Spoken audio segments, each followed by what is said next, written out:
welcome back to the channel. Today I'm going to be showing you how to make dark flute samples for Pyrex. This will probably be a short video because the sample is really simple. It just has a lot of effects. It's still a fire sample, so I figured I'd break it down. The sample is from one of my recent sample packs called SLATT Volume 3. It has 20 samples all in the style of Wheezy, YSL, Pyrex, that kind of vibe, with 20 bonus MIDIs. So I'll go ahead and leave a link in the description for that kit if you're interested.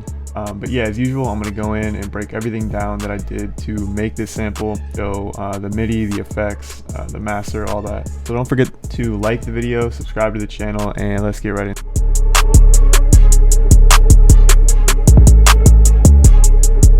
Alright, so as you can see, we're sitting at 111 BPM. So we're in a slower BPM range and not too many sounds, as you can see.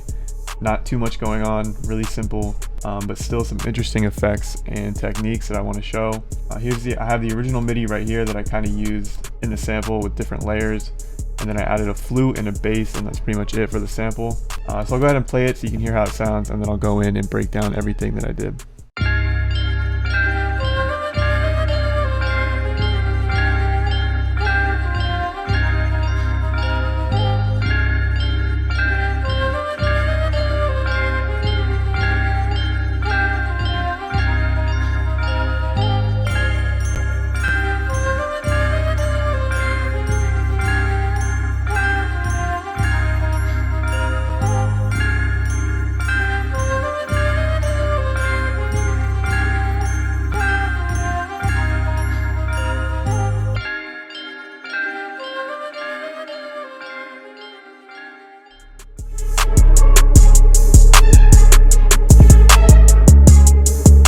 So the first sound I have is this glockenspiel from Ethno World 6. It just sounds like a bell, and I laid down this pattern right here.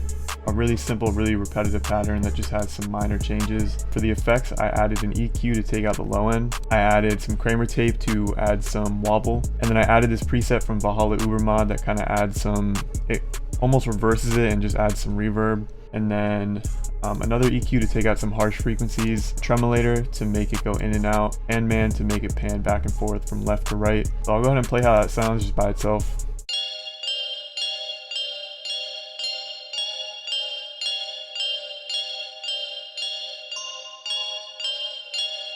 And then it just repeats. And then I also half-timed it for a different part of the sample, so I'll go ahead and play that.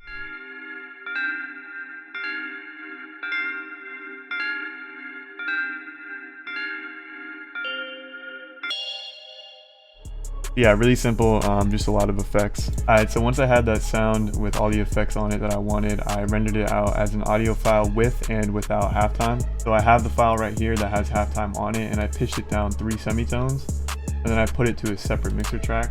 So I have it right here with another EQ to take out some of the high end and some of the low mids. What I did is I layered that with the other audio file where it doesn't have halftime, and again I pitched that down 3 semitones, put it to a different mixer track, and I EQ'd this as well to take out some harsh frequencies. I added some delay and I added some reverb. So that's something I do a lot. I'll take something that's like the same MIDI or even the same sound, and I'll render it out as 2 different audio files with the same MIDI and the same sound, but I'll add different effects to kind of separate them. So in this case, for example, the first one, I half-timed it, and then I just added an EQ. And then the second one has no halftime on it, and then I added some more delay and some more reverb to help it kind of stand out from the other one. So even though it's the same sound and the same MIDI, it's like 2 different layers, or almost 2 different sounds going at the same time that you can kind of layer and make sound good together.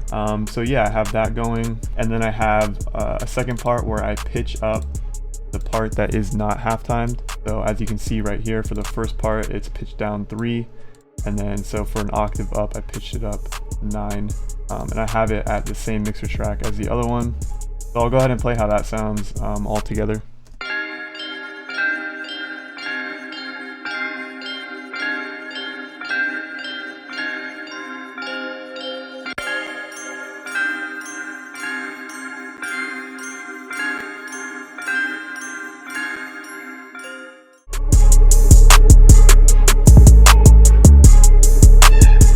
The next thing that I did is I added a flute. So I found this this flute phrase right here from a royalty-free flute phrase pack that I found just off YouTube.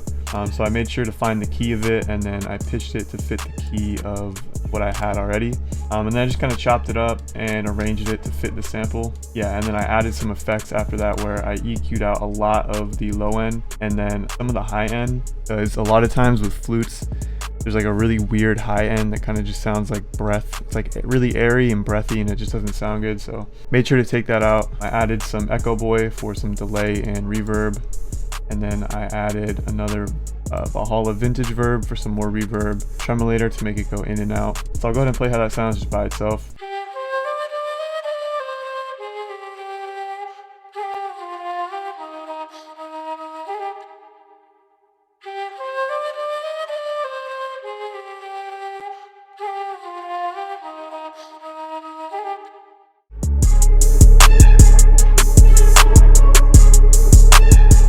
Alright, so the last thing that I did is I added a bass from Contact. I use this Banks Scarby Rickenbacker bass for pretty much all my basses. Unless I'm using a one-shot, I'm pretty much using this bank for all of the other basses. I kind of usually just mess around with the different presets, but for this one, ended up using the Rapture preset. And I laid down this pattern just following the root note and then at the end going up to G sharp.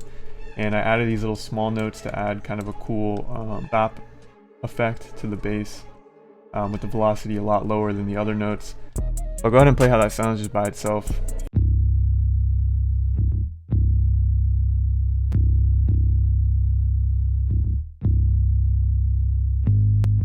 And then it just repeats. And for the effects, I just took out a lot of the high end from it and then a lot of the very low end. And once I had all the sounds out that I knew that I wanted, I just rendered it out as an audio file. Brought it in, I made sure I had the stems, and I broke it into different sections where the first section has the flute and the second section does not have the flute.